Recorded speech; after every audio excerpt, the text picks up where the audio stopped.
Before we unveil the secrets hidden within the walls of Thornhaven Manor, please take a moment to subscribe to our channel and like this video. Your support allows us to continue bringing you these tales of romance, mystery, and destiny. If you enjoy atmospheric stories where every shadow holds a secret, share this with a friend. Now, let the rain fall and the story begin. The autumn storm did not merely rain upon the world, it assaulted it. Sheets of water lashed against the towering, leaded windows of Thornhaven Manor, the sound reverberating through the stone walls like a ceaseless drumbeat of anxiety. Inside, the atmosphere was hardly warmer. The grand residence of the Duke was teeming with the cream of society, a suffocating sea of silk, velvet, and feigned laughter, all illuminated by the trembling light of 1,000 beeswax candles. Yet, for Lady Vivien Marlo, the sprawling estate felt less like a palace and more like a gilded cage, the bars closing in with every passing second. She pressed herself flat against the cool, wood-panelled wall of a dim service corridor, her breath coming in shallow, ragged gasps. Her heart hammered a frantic rhythm against the bodice of her emerald silk gown, a rhythm that seemed to mock her composure. She was hiding. The daughter of the Marquis of Ashmont, a woman bred for poise and public visibility, was cowering in the shadows like a frightened child, but the alternative was facing him. Through the heavy oak panelling, the voice drifted, earnest, loud, and painfully oblivious to social nuance. Lord Edmund St. Clair was on the hunt. His voice echoed down the main hallway, calling her name with a desperation that curdled the blood of anyone possessing a shred of propriety. He was pleading for just a moment of her time, his tone thick with a cloying devotion that had turned the last 3 weeks of Vivien's life into a waking nightmare. Guests were undoubtedly watching, fans snapping open to hide tittering whispers, as the second son of the Earl of Westridge turned a prestigious gathering into a farce. Vivien squeezed her eyes shut, wishing she could simply dissolve into the shadows. Edmund was not a villain in the traditional sense. He was wealthy, titled, and by all accounts kind. But his kindness was a suffocating blanket. He possessed a fatal inability to read the room or the woman he claimed to love. His proposal, 3 weeks prior, had been rejected with the utmost gentleness, yet he had interpreted her refusal as a mere test of his resolve, a feminine coy ploy that required a grander, louder siege upon her heart. He was currently comparing her to celestial bodies in a volume appropriate for a battlefield, unaware that his darling dove was currently contemplating the architectural feasibility of climbing out a window. She needed to vanish, not just from the corridor, but from the wing entirely. The main reception rooms were a minefield. The gardens were lost to the storm. Her only option lay in the forbidden wing, the private family quarters of the Duke, strictly off-limits to guests. It was a breach of etiquette so severe it could ruin her reputation if discovered, but the fear of Edmund's poetry was a potent motivator. Gathering her heavy skirts in one hand, Vivien abandoned the safety of the wall and moved. She did not run, ladies did not run, but she moved with a swift, gliding urgency, her satin slippers making no sound on the runner carpets. She turned a corner, leaving the sounds of the party behind. The air here was different, cooler still, smelling of beeswax and age rather than perfume and wine. The portraits on the walls seemed to judge her, stern ancestors of the Kingsley line, watching the intruder with painted suspicion. The noise of the hunt was fading, but not fast enough.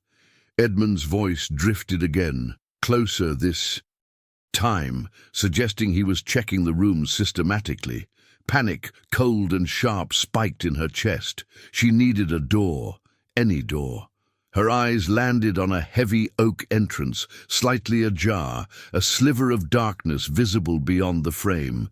It was a risk, but the footsteps behind her were growing louder, without allowing herself a moment to reconsider the wisdom of the act. Vivien slipped through the crack, pushed the heavy wood shut, and turned the iron key in the lock with trembling fingers. The click of the mechanism was the loudest sound in the world. She leaned back against the solid wood, her forehead resting on the cool grain, waiting for her heartbeat to slow. Outside, the footsteps approached, paused, and then, mercifully, continued down the hall, the voice fading into the distance. She let out a breath she didn't realize she had been holding, a long, shuddering exhale of relief. "Thank heavens," she whispered into the gloom. "I beg your pardon." The deep, baritone voice came from within the room, slicing through her relief and replacing it with absolute terror. Vivien spun around, her back hitting the door she had just locked. This was not an empty storage room. The space was warm, suffused with the golden glow of a dying fire in the hearth and a single branch of candles on a desk. It was a bedchamber, a gentleman's bedchamber. The air was thick with the scent of sandalwood, wood smoke, and the faint, biting aroma of brandy, and it was occupied. Standing near the fireplace, framed by the dancing shadows, was a man. He was the sort of figure that commanded a room simply by existing within it. He was in a state of partial undress that made Vivien's face burn instantly. His coat was gone, his waistcoat unbuttoned, and his white linen shirt was open at the collar, revealing the column of a strong throat. A towel was draped casually over one broad shoulder, and his dark hair was damp, clinging to his forehead as if he had just scrubbed the travel from his skin. In one hand, he held a crystal tumbler of amber liquid. The other rested on the mantelpiece. He was not merely handsome, he was arresting. His features seemed hewn from granite, a strong jaw, high cheekbones, and eyes of such a piercing, intense blue that they seemed to hold the turbulence of the very ocean. Those eyes were currently fixed on her, registering a complex blend of surprise, amusement, and a dangerous curiosity. Vivien tried to speak, but her voice failed her completely. She had locked herself in a bedroom with a half-dressed man in the middle of a ducal estate. The scandal would not just ruin her, it would incinerate her. The stranger did not shout for the servants. He did not demand an explanation. Instead, he took a slow sip of his brandy, watching her. Over the rim of the glass, with the stillness of a predator, observing a particularly interesting, albeit confused, bird. She finally managed to clear her throat, the sound small in the large room. She stammered an apology, her hands clutching the silk of her dress so tightly her knuckles turned white. She explained, in a rush of mortified whispers, that she had thought the room empty, that she was fleeing, that she would leave immediately. The man's lips curved. It wasn't a mocking smile, but a slow, lazy expression that did alarming things to the air pressure in the room. He pointed out, with devastating logic, that leaving would require unlocking the door she had just so frantically secured. Before Vivien could respond, the sound of boots on the floorboards outside the door froze the blood in her veins. "Lady Vivien, where have you hidden yourself, my ethereal enchantress?" Edmund. He had doubled back. He was right outside the door. The stranger in the room raised a dark eyebrow, the amusement in his eyes deepening. He tilted, his head toward the door, silently asking if that was the pursuer. Vivien could only nod, mute with horror. If Edmund found her here, locked in with this stranger, the resulting scene would be catastrophic. Edmund's dramatic sensibilities would ensure the entire household knew within seconds. The stranger set his glass down. He crossed his arms, the movement shifting the linen of his shirt across wide shoulders. He noted in a low rumble that he knew the voice. Lord Edmund St. Clair. A decent fellow, he remarked, but absolutely hopeless with women.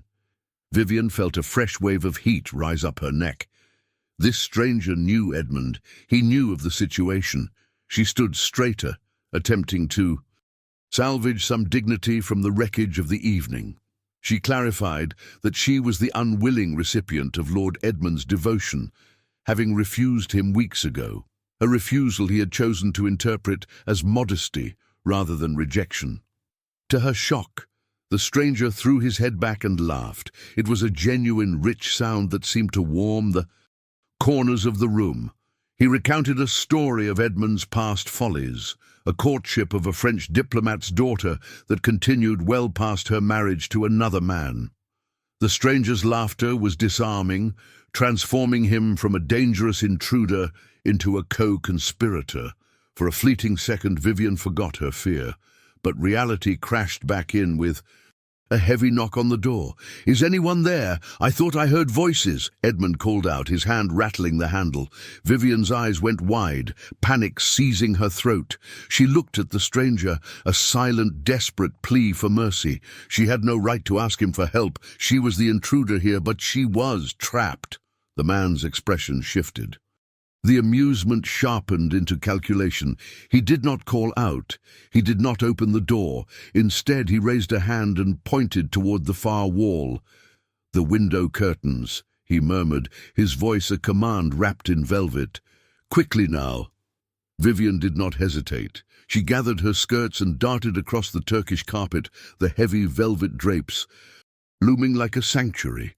She slipped behind the thick fabric just as the stranger called out to the door, his voice transforming instantly from intimate amusement to the bored, imperious tone of a man accustomed to absolute obedience. "One moment," he commanded. Hidden in the narrow space between the velvet and the cold glass, Vivien held her breath. She could smell the dust in the fabric and the ozone of the rain outside. She heard the rustle of clothing, the stranger making himself presentable, followed by the heavy click of the lock turning. The door creaked open. "Edmund," the stranger said. The warmth was gone from his voice, replaced by a cool, unyielding authority. "What brings you?" "Prowling about the private family wing." "Alaric?" Edmund's voice was high with shock. "I did not realize you had arrived. I thought you were still in Scotland." Alaric. The name struck Vivien like a physical blow. Her hand flew to her mouth to stifle a gasp. She wasn't hiding in a guest's room. She wasn't even hiding in a distant relative's room. She was standing behind the curtains of Alaric Kingsley, the Duke of Thornhaven himself, the master of the house, the most eligible, elusive and intimidating bachelor in England. And she had just broken into his bedroom while he was dressing. From her hiding place, she could hear everything, the Duke's smooth explanation of his early return, Edmund's stumbling justification for his presence in the forbidden wing. Edmund described her, his darling dove, with poetic flourishes that made Vivien want to sink through the floorboards. He asked if the Duke had seen her. "I have not," the Duke lied. The lie was smooth, effortless, delivered without a tremor. "I have only just finished washing after my journey. Perhaps the lady does not wish to be found." "Nonsense!" Edmund scoffed. "She is merely shy." Vivien listened as the Duke, with patient exasperation, tried to dismantle Edmund's delusions. He explained that pursuing a woman who had said no was not romantic, but uncomfortable. He suggested, with the firm guidance of a tired older brother, that Edmund return to the party before someone assumed the manor was ablaze. It was a masterclass in diplomacy. Slowly, reluctantly, Edmund conceded. He asked the Duke to convey a message if he saw her, something about a sonnet in the music room, before finally, mercifully retreating. The door clicked shut, the lock turned again. Silence descended on the room, heavy and pregnant with unsaid things. Vivien stood frozen in the dark, her heart pounding against her ribs like a trapped bird. She waited, terrified to move, terrified to reveal herself to the man she now knew was one of the most powerful peers in the realm. "You may emerge from your hiding place, Lady Vivien." The Duke's Voice came from the center of the room, rich with restored amusement. The coast is, as they say, clear. She stepped out from behind the heavy velvet, her face burning with a heat that had nothing to do with the fire. The Duke was standing by the sideboard, pouring a second glass of brandy. He turned to face her, and the look in his eyes had changed. It was no longer just curiosity. It was a spark of shared secrecy, a recognition of the absurdity of the moment, and something else, something intense and undefined that made the air between them crackle with sudden, undeniable tension. The heavy oak door of the bedchamber remained closed, sealing the two of them in a world entirely separate from the chaotic social swirling of the manor. Inside, the silence that followed the departure of Lord Edmund was not empty. It was charged, vibrating with the residual adrenaline of the near discovery. Lady Vivien Marlo stood by the heavy velvet drapes, her heart still beating a frantic rhythm against her ribs, while the Duke of Thornhaven, Alaric Kingsley, regarded her with an expression that had shifted from amusement to a profound, quiet intrigue. He moved to the sideboard, the crystal decanter catching the firelight as he poured a small measure of amber liquid into a second glass. He offered it to her, not as a lord to a lady, but as one conspirator to another. He suggested, with a faint smile, that she consider it medicinal. Vivien, usually the picture of temperance and propriety, accepted the glass without hesitation. The brandy was fire and velvet, burning pleasantly down her throat and settling as a warm weight in her stomach, effectively chasing away the chill of the corridor and the tremors in her hands. She sat in the leather armchair he indicated, her emerald silk skirts pooling around her like a protective fortress. Alaric took the seat opposite her, leaning forward with his elbows resting on his knees, abandoning the rigid posture of high society. In the dim light, the conversation that unfolded was unlike any Vivien had ever experienced. With a gentleman, stripped of the usual pleasantries and forced into intimacy by circumstance, they spoke with a dangerous honesty. Alaric asked about the duration of Edmund's siege. When Vivien recounted the 3 weeks of relentless poetry, public declarations, and suffocating adoration, the Duke's amusement darkened into something sharper. He listened as she explained her refusal, not out of coyness, but out of a desperate need to be seen as a person rather than a prize. She spoke of her desire for a marriage of substance, one built on the kind of partnership she had heard his own parents possessed. She watched his expression shift, realizing that her words were resonating with him deeply. He confessed that his own bachelorhood at the age of 32 was not due to a lack of opportunity, but a refusal to settle for the cordial, empty arrangements that characterized most of their peers' unions. He wanted what his parents had, a union of equals, of respect, and of a passion that survived the mundane. For a suspended moment in time, the Duke and the intruder were just a man and a woman, united by a shared philosophy that the world outside that room deemed foolishly romantic. The connection between them was palpable, a tether pulling tight, but the clock on the mantelpiece chimed the hour, a stark reminder that the dinner bell would soon ring, and Vivien was a single, unmarried woman alone in a duke's bedroom. The scandal, should they be discovered now, would be absolute. Alaric rose, his demeanor shifting back to one of efficient command. He did not offer empty platitudes about her safety.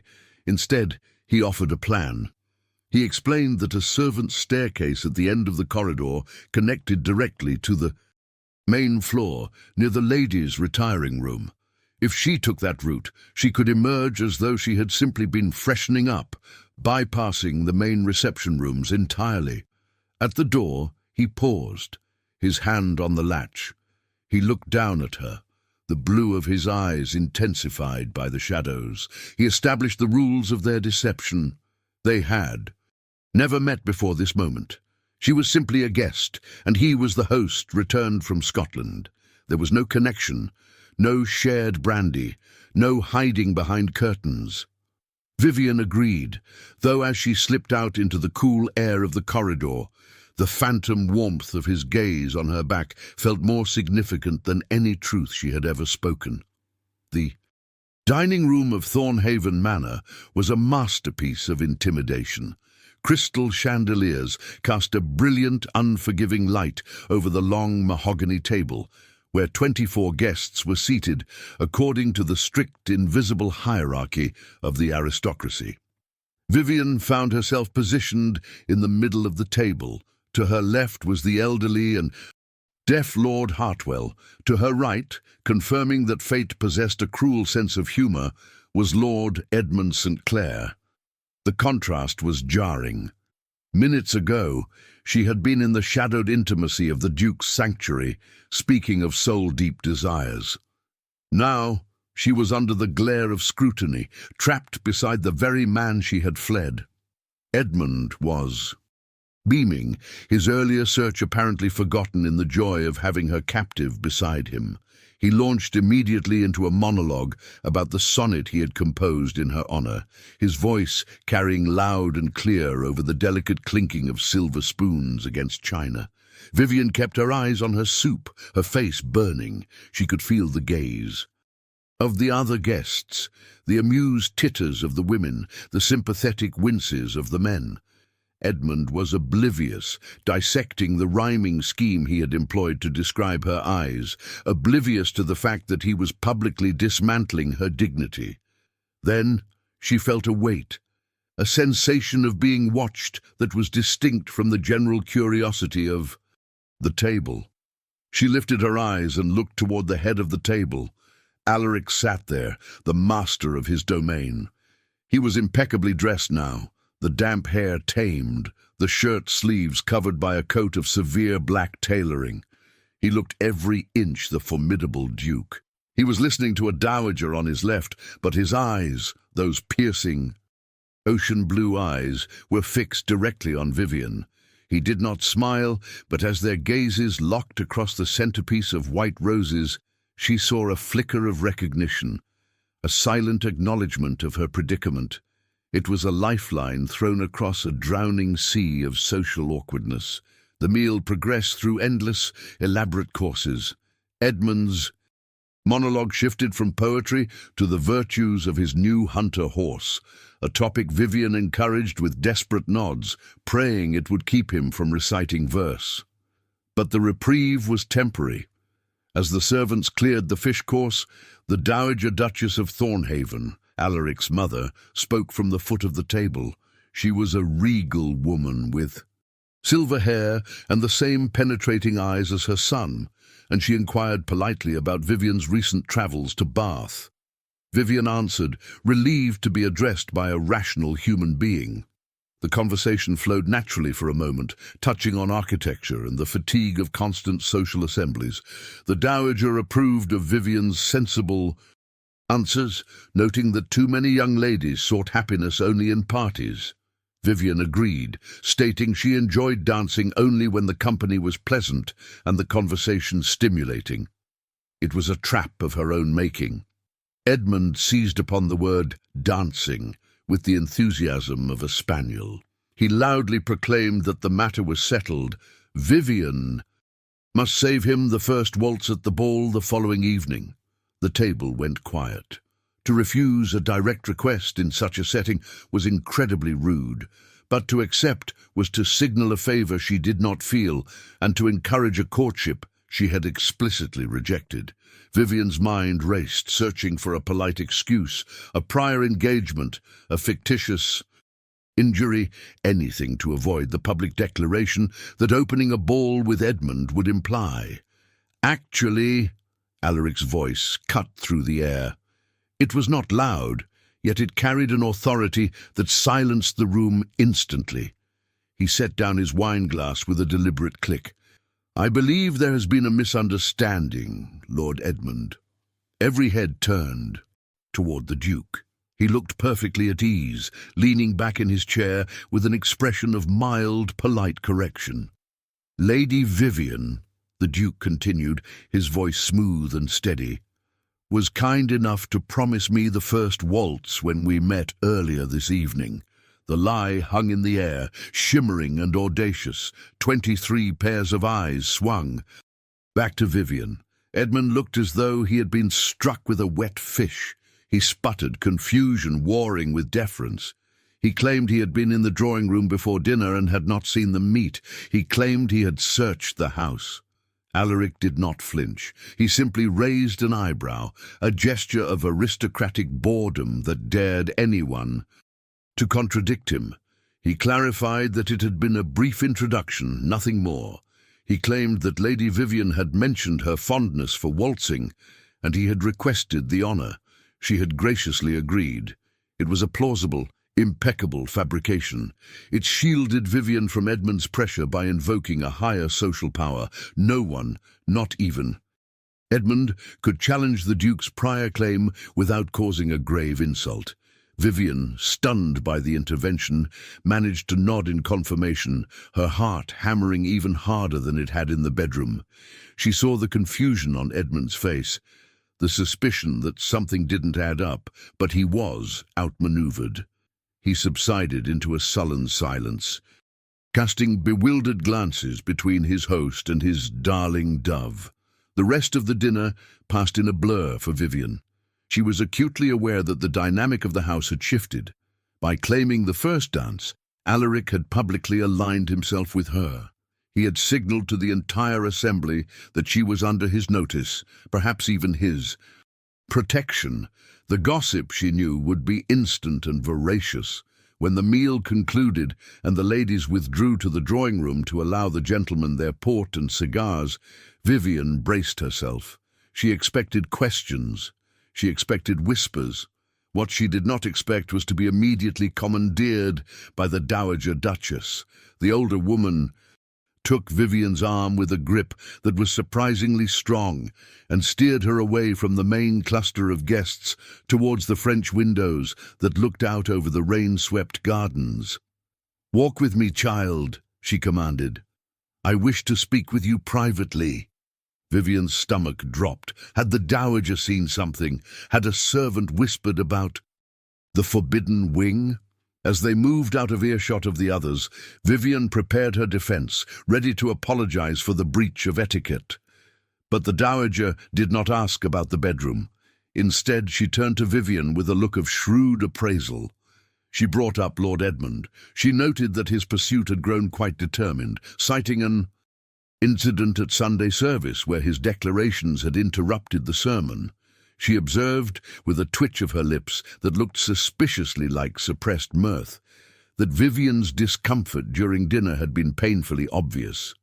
Vivien, disarmed by the older woman's candour, admitted the difficulty of the situation. The Dowager nodded firmly. She assured Vivien that she was welcome at Thornhaven for as long as she wished, and if Edmund became too tiresome, she would have her son deal with him. Then the conversation took a turn. The Dowager mentioned the upcoming ball. She noted, with a casualness that felt calculated, that her son was not in the habit of inviting young ladies to dance. At a moment's notice, in fact, she revealed that Alaric generally avoided dancing whenever possible, viewing it as an inefficient method of conversation.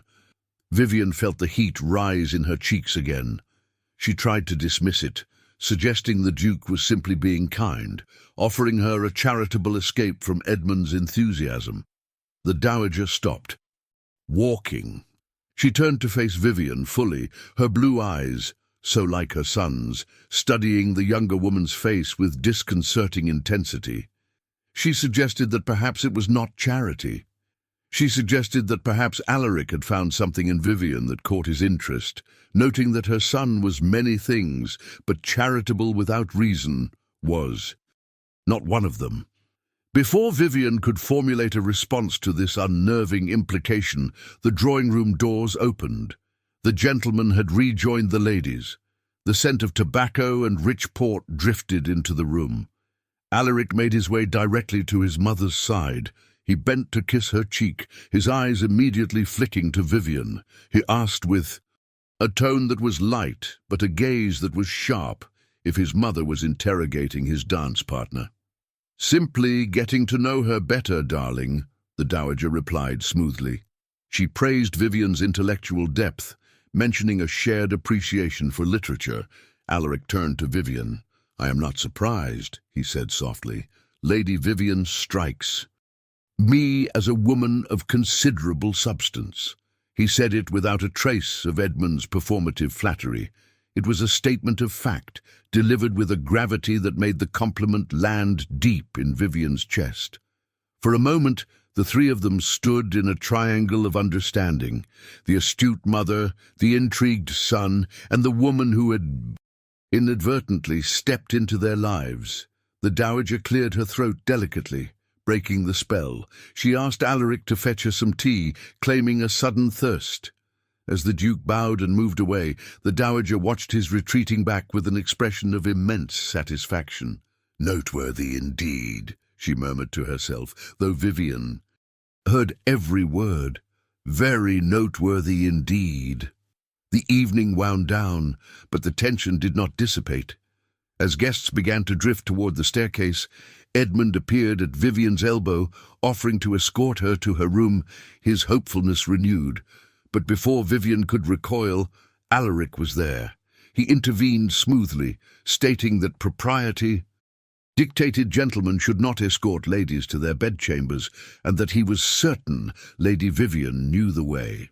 He then deftly steered Edmund toward the study, promising him a taste of a rare Scotch, effectively removing the nuisance while soothing his ego. Vivien watched them go. She caught Alaric's eye one last time before he disappeared.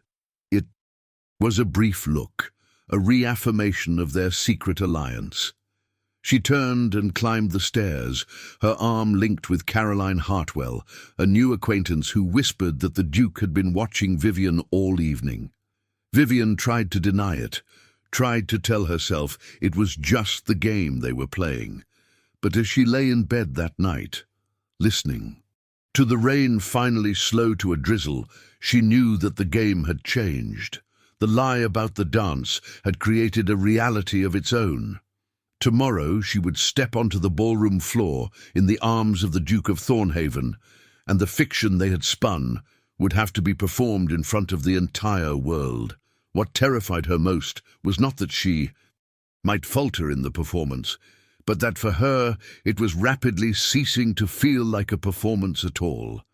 The dawn that broke over Thornhaven Manor brought with it a sky of piercing, cloudless blue, the storm of the previous night having washed the world clean. Yet within the limestone walls of the estate, a different kind of turbulence was only just beginning to churn. The incident at dinner, the Duke's calm public claim of the first waltz with a woman he had supposedly never met, had acted like a stone thrown into a still pond. The ripples were instantaneous and far-reaching. By the time the servants were clearing the breakfast sideboards, the whispers had travelled from the scullery to the guest suites, mutating and expanding with every retelling. For Lady Vivien Marlo, the morning was an exercise in agonizing anticipation. She remained in her chambers, pleading a headache to avoid the curious glances of the other guests, but the solitude offered little peace. Her mind was a battlefield where rational caution warred with a reckless, blooming hope. She knew the game they were playing was dangerous. To align herself with the Duke of Thornhaven was to step into a spotlight so blinding that any misstep would be scrutinized by half the peerage. And yet, beneath the anxiety, there was the memory of his voice in the dim bedroom, the conspiratorial warmth of his gaze across the dinner table, and the undeniable feeling that for the first time in her life she was not merely being observed, but truly seen. The day passed in a blur of nervous preparations. Maids bustled in and out, steaming silk and polishing pearls, their chatter seemingly distant to Vivien's ears. When the sun finally dipped below the horizon, painting the estate in shades of violet and gold, the transformation began. The gown she had chosen was a deliberate departure from the pastels Edmund favoured for his dove. It was a deep, rich sapphire silk, Dark enough to be mysterious, bright enough to be bold, it was embroidered with silver thread that caught the candlelight like trapped stars. As she stood before the tall-looking glass, Vivien did not see the shy girl who had fled into a forbidden wing. She saw a woman preparing to walk into the fire. The descent to the ballroom was a journey through a sensory overload. The air grew warmer with every step, thick with the scent of thousands of hothouse roses and the beeswax of 100. Chandeliers, the sound of the orchestra tuning their instruments, a chaotic, expectant hum, vibrated through the floorboards. At the top of the grand staircase, Vivien paused. Below her, the cream of society swirled in a kaleidoscope of colors, a sea of feathers, jewels, and velvet, and there, standing near the entrance like a sentinel, was Alaric. He was not conversing with the dignitaries vying for his attention. He was watching the stairs. He was dressed in severe, formal black, the starkness of the tailoring emphasizing the breadth of his shoulders and the gold of his ducal signet ring. The moment Vivien appeared, the noise of the room seemed to dampen for her. Alaric's head lifted, his gaze locking onto hers with a physical intensity that nearly made her stumble. He did not smile. The moment was too weighted for casual pleasantries, but the look he gave her was one of profound, focused recognition. It was as if he had been waiting, not just for the evening to begin, but specifically for her to arrive. Vivien descended, acutely aware that the room was turning to watch. The whispers started again, a soft rustle like dry leaves in the wind. Is that her? The one from dinner? The Duke's choice?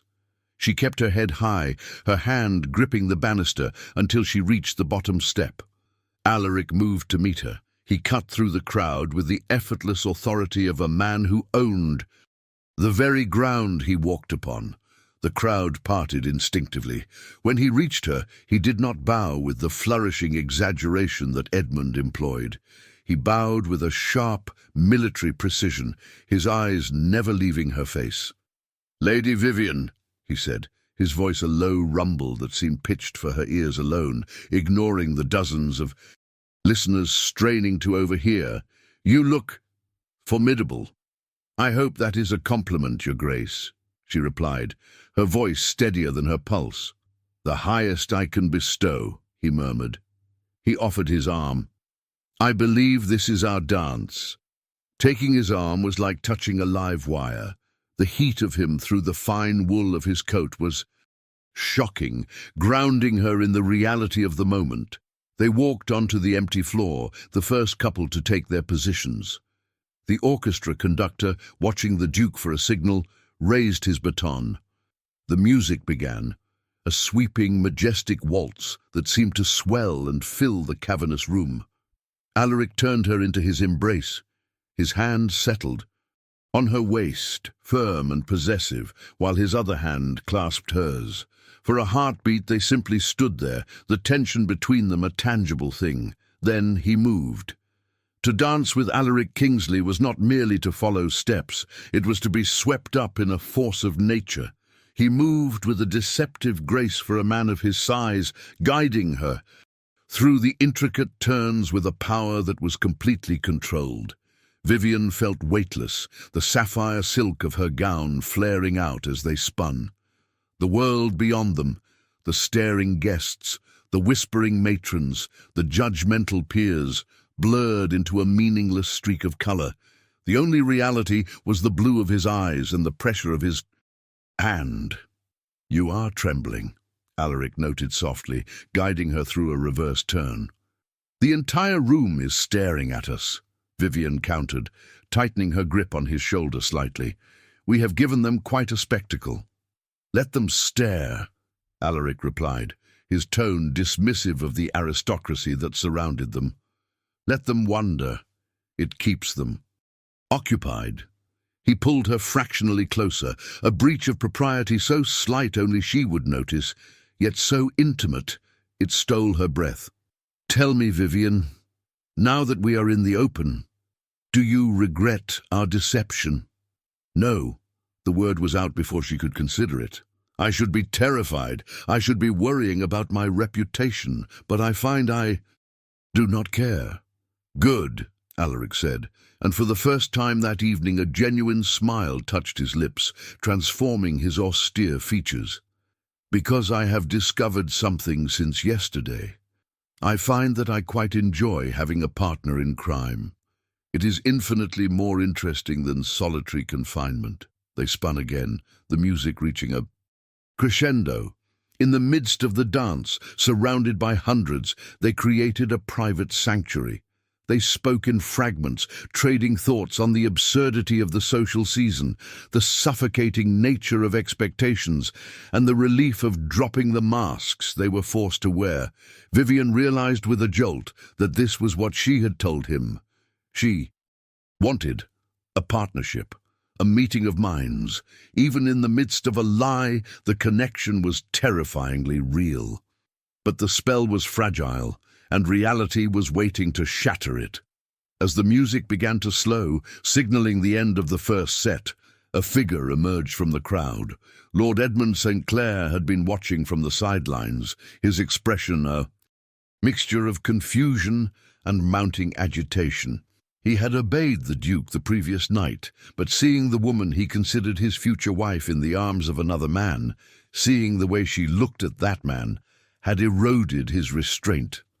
Edmund stepped onto the dance floor before the final notes had fully faded, breaking the perimeter of the dancing. Couples. He approached them with a hurried, clumsy determination, his face flushed. "Your Grace," Edmund said, his voice loud enough to carry over the dying music. "I believe the dance is concluding." Alaric stopped, bringing Vivien to a halt with smooth precision. He did not release her immediately. He turned his head slowly to look at Edmund, his expression cooling instantly from warmth to glacial annoyance. "Edmund, you are interrupting." "I am merely eager to claim my turn," Edmund insisted, oblivious to the dangerous glint in the Duke's eyes.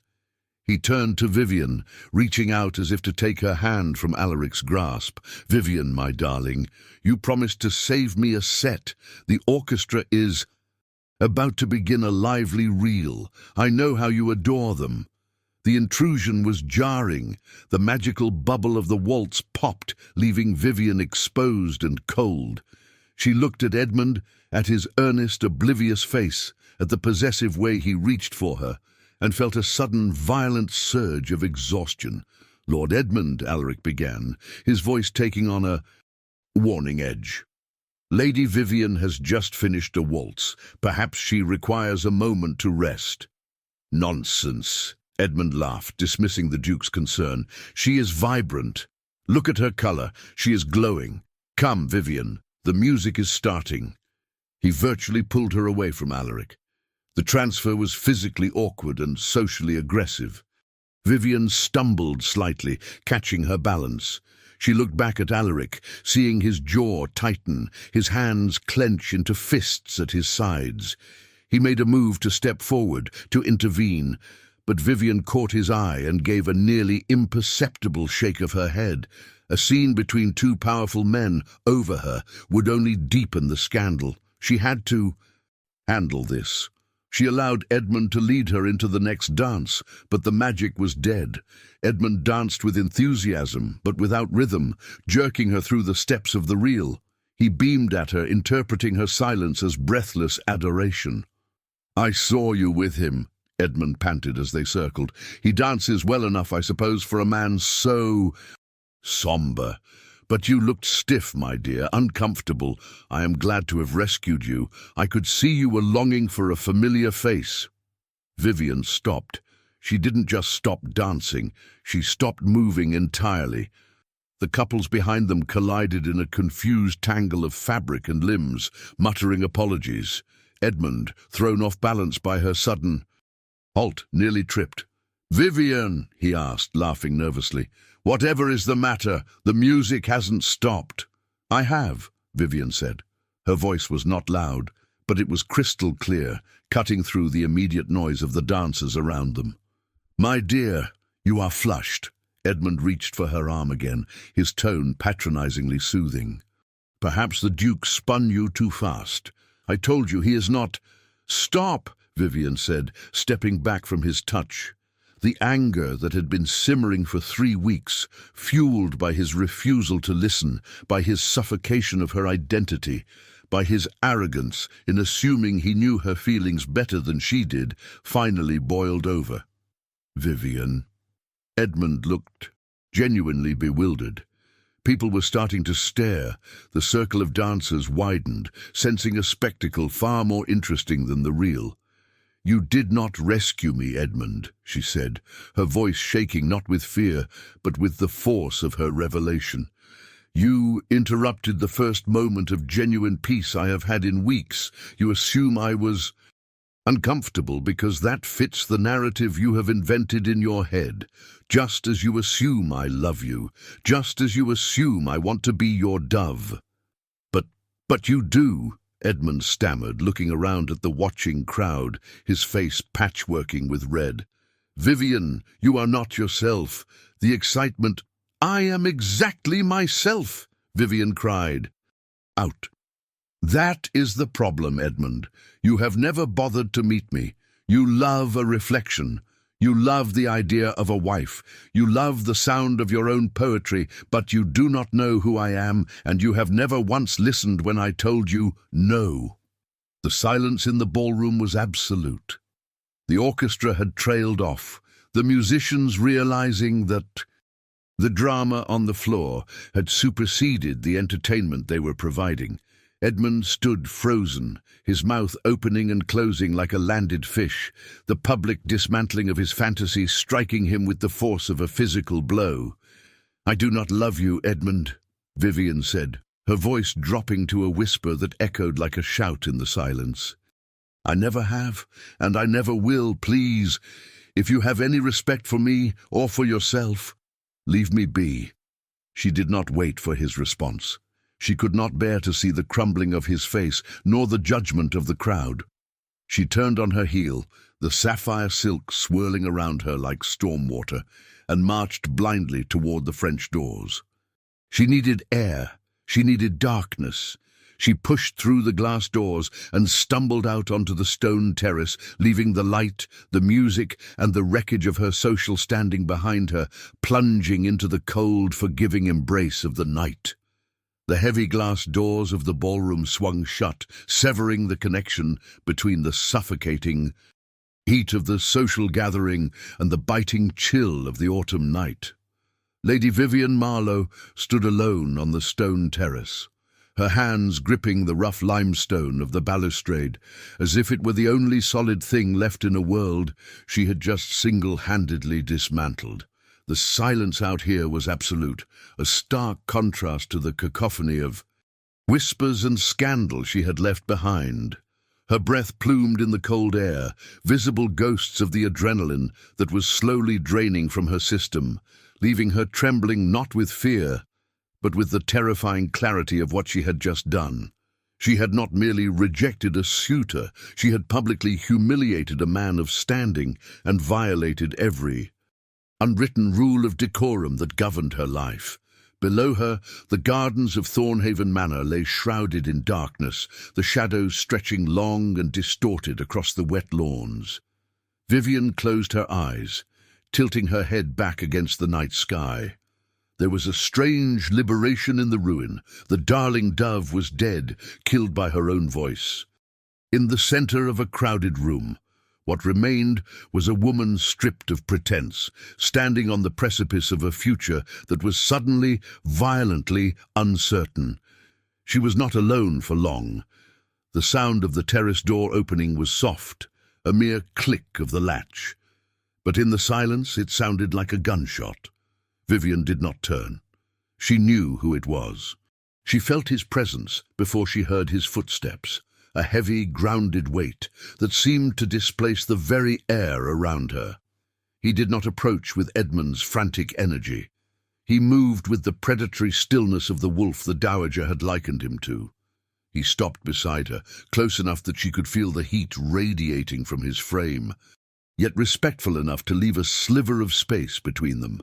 For a long time, neither of them spoke. They simply stood there, united in the aftermath of the storm, looking out over the darkened estate.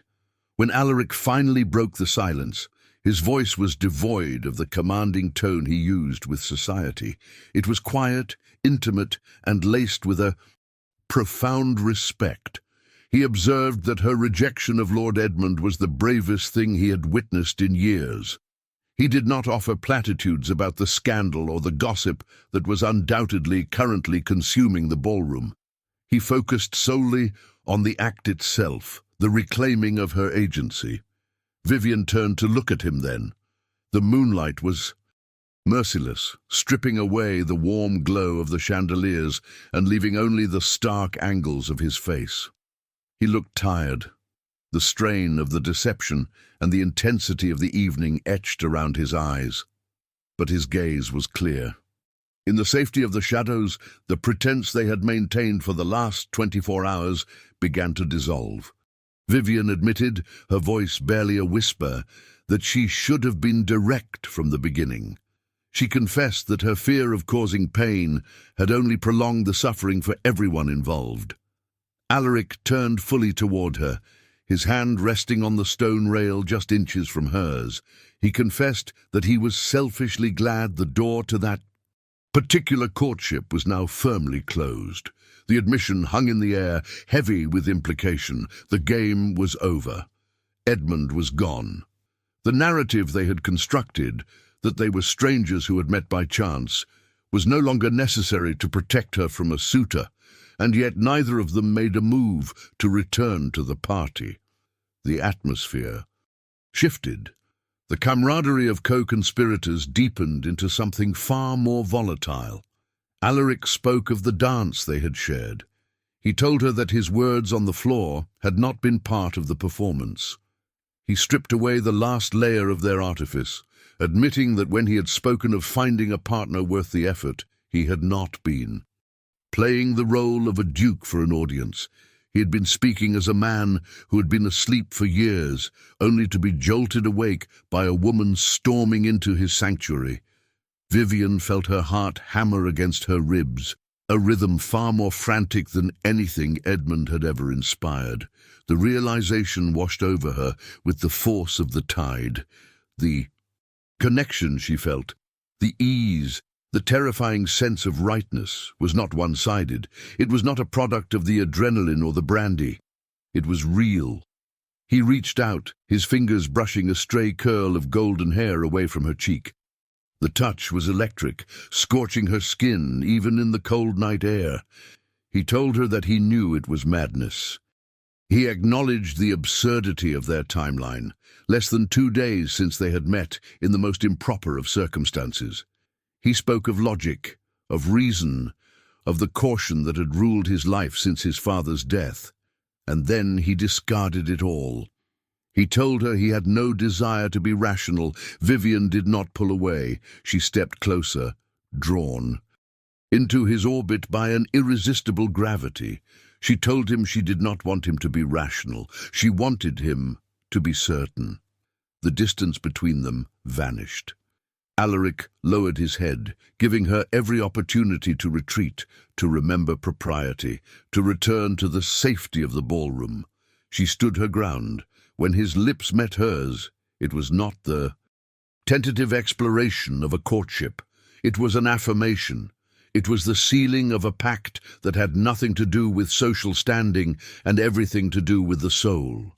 The kiss was fire and desperation, a release of all the tension that had built since the moment she had turned that key in the lock. In his arms, surrounded by the scent of sandalwood and rain, Vivien felt the world tilt on its axis and settle into a new, permanent alignment. They broke apart only when the need for air became undeniable, resting their foreheads together in the shadows. There were no grand declarations of poetry, no performative shouts. There was only the quiet, breathless laughter of two people who had found the one thing they didn't know they were searching for. Alaric promised her, with a seriousness that bordered on solemnity, that he would not rush her. He would court her properly. He would give her time to be sure that this fever was not merely a reaction to the drama of the last few days. Vivien smiled against his chest, knowing with absolute certainty that she needed no time at all, but she allowed him his nobility. They agreed to return to the party separately, to brave the storm of gossip, knowing that the truth they now held between them was a shield stronger than any social armor. The following morning, Thornhaven Manor awoke to a world transformed.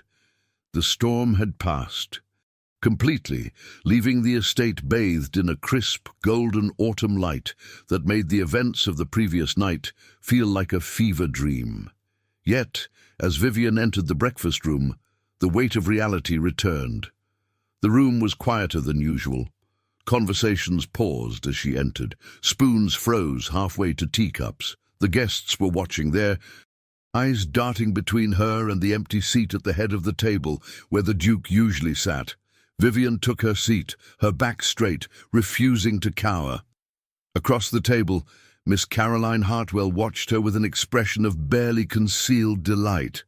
Caroline, sharp-eyed and observant, leaned in over her toast. She noted in a voice just loud enough to be heard by their immediate neighbours that Vivien looked remarkably rested for a woman who had caused the most sensational scene of the decade.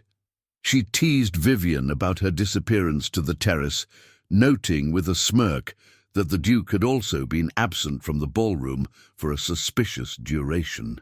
Vivien maintained her composure, sipping her tea. Though the memory of the moonlight made her cheeks burn, she deflected the questions with vague answers, but Caroline's knowing smile suggested the secret was already leaking at the seams. The doors to the breakfast room opened, and the Dowager Duchess swept in. The room instantly snapped to attention. The matriarch of Thornhaven was a force of nature, and her opinion on the previous night's scandal would determine Vivien's social fate. If the Dowager shunned her, Vivien was ruined. If the Dowager embraced her, society would have no choice but to follow suit. The older woman moved directly to Vivien's side of the table.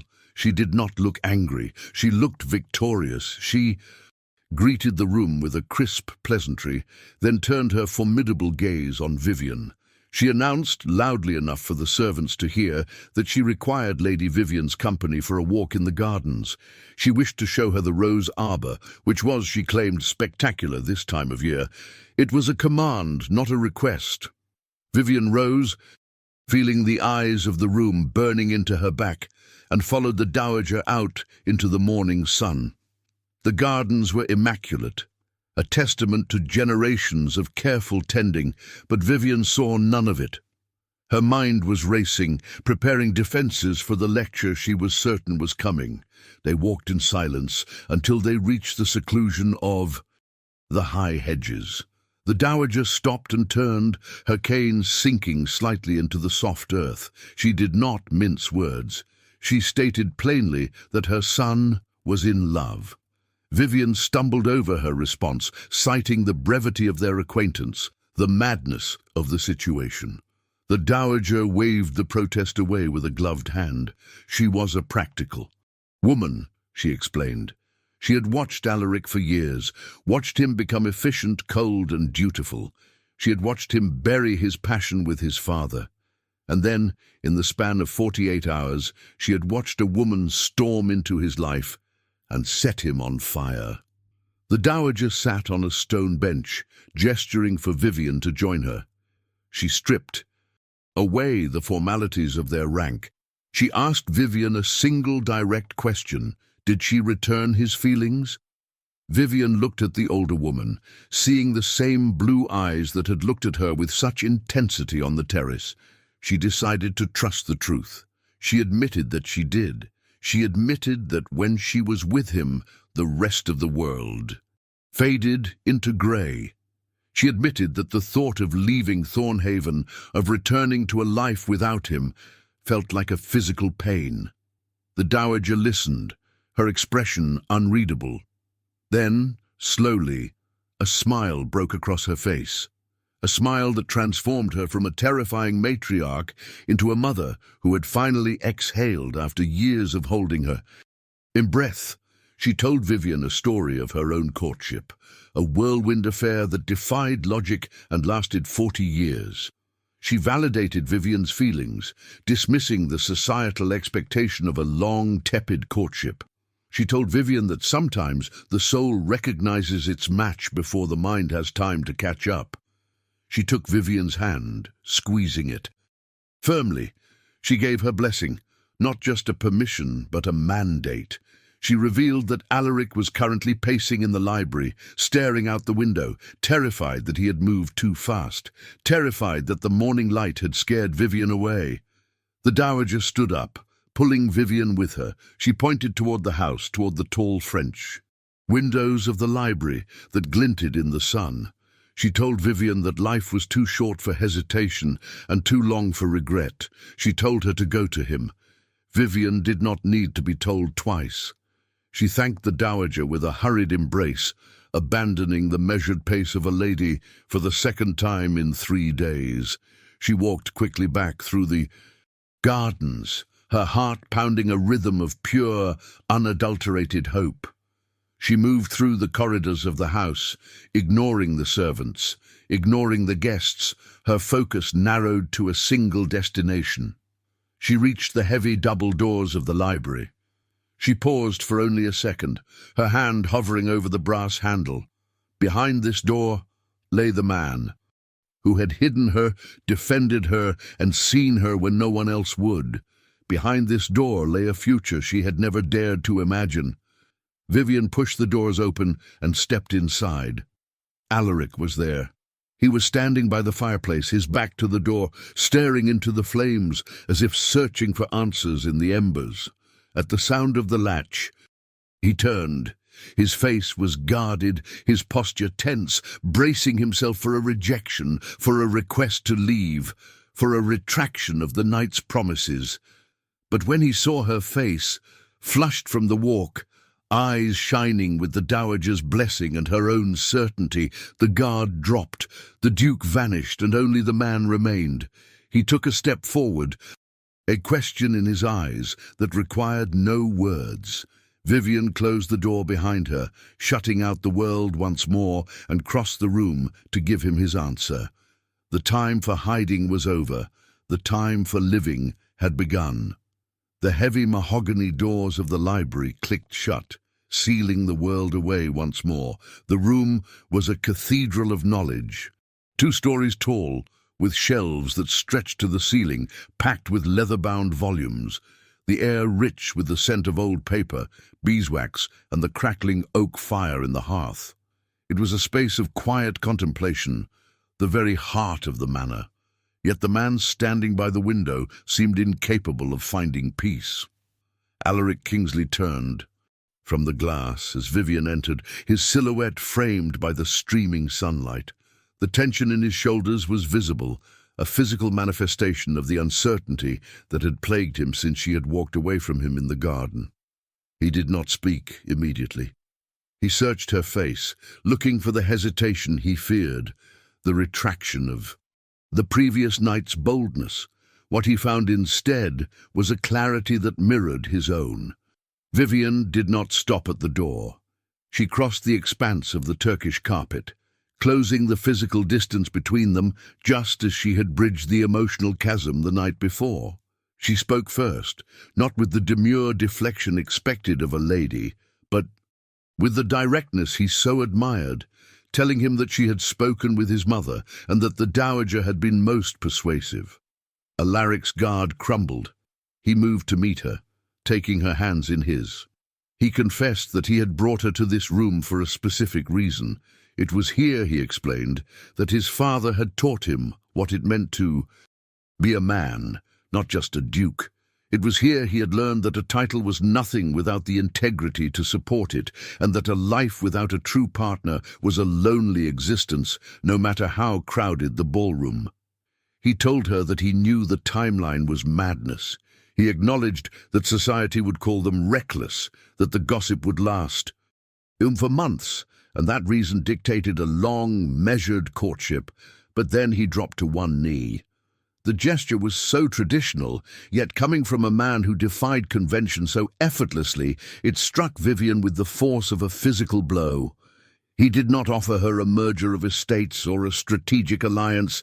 He offered her a partnership. He promised to value her intellect as much as her beauty, to respect her silence as much as her conversation, and to ensure that she never again felt the need to hide behind a curtain to escape a life she did not choose.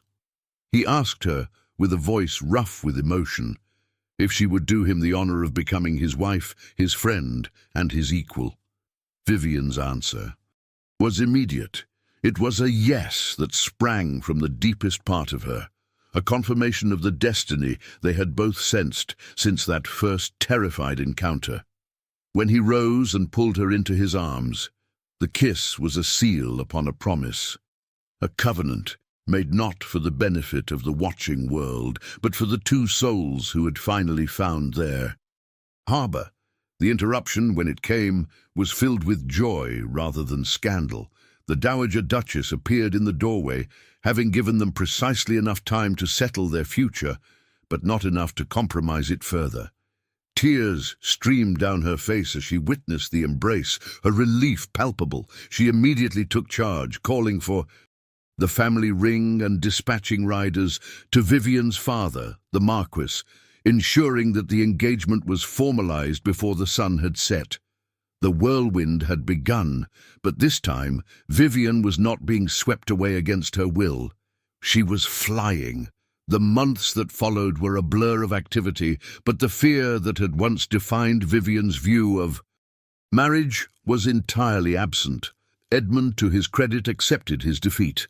He retreated to his country estate, sending a note that was surprisingly dignified, wishing them happiness. It was a quiet closure to the chaotic chapter he had written in their lives, allowing Vivien to move forward without looking back. The wedding took place in the private chapel of Thornhaven. It was not the ostentatious spectacle Edmund would have demanded, but an intimate gathering of those who truly mattered. Vivien walked down the aisle in a gown of ivory silk, carrying white roses from the garden where the dowager had given her blessing. When she reached the altar, Alaric looked at her with an expression of such profound reverence that the vicar had to clear his throat twice to begin the ceremony.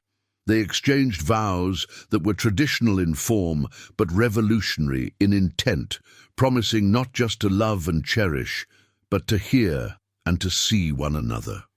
As they emerged from the chapel into the bright winter sun, the bells of the estate pealing across the valley, Vivien realized that the cage she had feared all her life had never been marriage itself.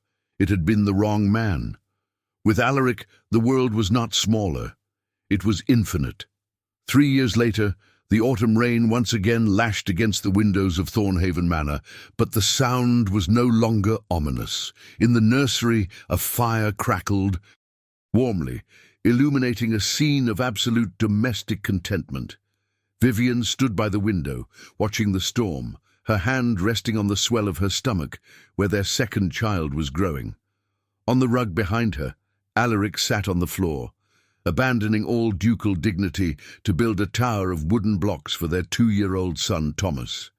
The boy, a miniature replica of his father with Vivien's golden eyes, crowed with delight as the tower toppled. Alaric laughed, the sound deep and unburdened, and looked up to catch his wife watching them. The look that passed between them was a conversation in itself, a silent acknowledgement of the journey that had brought them here. The fear of the darling dove seemed like a lifetime ago, replaced by the reality of a duchess who ran the estate with a firm hand, who debated philosophy with her husband in the library, and who was loved not for an ideal, but for the complex, vibrant woman she was. When Alaric rose and came to stand behind her, wrapping his arms around her and resting his hands on the life they had created together, he whispered a question. He asked if she remembered the night they met. Vivien leaned back into him, watching the rain streak the glass. She replied that she remembered every second. She remembered the terror, the desperation, and the moment the door had opened to reveal the man who would change everything.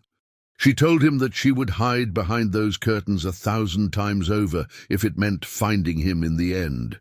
Decades passed, as they must. The seasons turned over Thornhaven, marking the passage of time in the greying of hair and the deepening of laughter lines. The story of the Duke and the intruder became a family legend, retold at every harvest festival and Christmas gathering. 50 years after that fateful night, the great hall of the manor was filled with music. It was the annual autumn ball, and the room was alive with a new generation.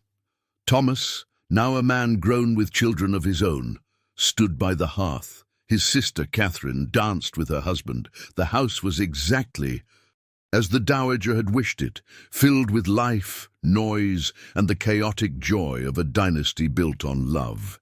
Vivien and Alaric sat together near the edge of the dance floor, observing the legacy they had built. They moved slower now, their hands showing the map of their years, but they sat close, their shoulders touching. A young girl, their granddaughter, ran up to them, breathless from the dancing. She begged to hear the story again, the story of the lady who ran away and found a duke. Vivien smiled, looking at her husband.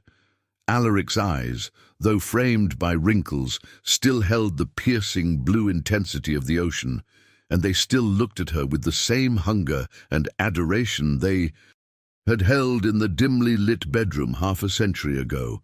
He began the tale, his voice raspy but strong, recounting the stormy night, the locked door, and the woman who had captivated him before he even knew her name. Later that evening, as the festivities wound down, the couple made their way slowly to the stone terrace. The air was cold, reminiscent of the night they had first kissed.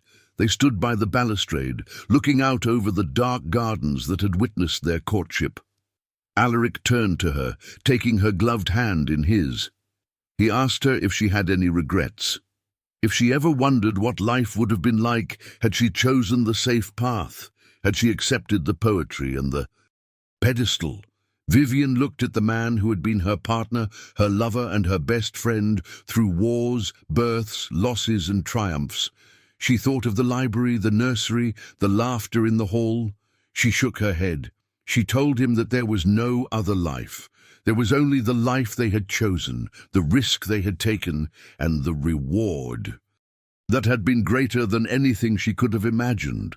The orchestra inside began to play a slow waltz, the notes drifting out into the night. Alaric bowed, a gesture of timeless courtliness. "May I have this dance, Duchess?" he asked, just as he had all those years ago. "Now and always," Vivien replied. They moved together in the moonlight, a slow, gentle sway to a music only they could truly hear. They were no longer the young duke and the frightened girl. They were something far more formidable. They were the proof that love, when founded on truth and seized with courage, could defy the expectations of the world and endure long after the music ended. And as they danced, the autumn leaves swirled around them, settling on the stones of Thornhaven, silent witnesses to a love story that began with a mistake and ended as a masterpiece. The end. Thank you for journeying with us through the halls of Thornhaven Manor and witnessing the story of Vivien and Alaric. If this tale of hidden identities, courageous choices, and enduring love captured your imagination, please consider supporting our channel. Click the subscribe button and ring the notification bell so you never miss a new story. Hit the like button if you believe in love worth fighting for, and leave a comment below telling us which part of the story resonated with you the most. Was it the escape, the library proposal, or the legacy they built? Your interaction helps us bring more of these atmospheric tales to life. And don't go just yet. Another story of mystery and romance is waiting for you on the screen right now. Click it to continue the adventure. Until next time, keep listening to the whispers of the past.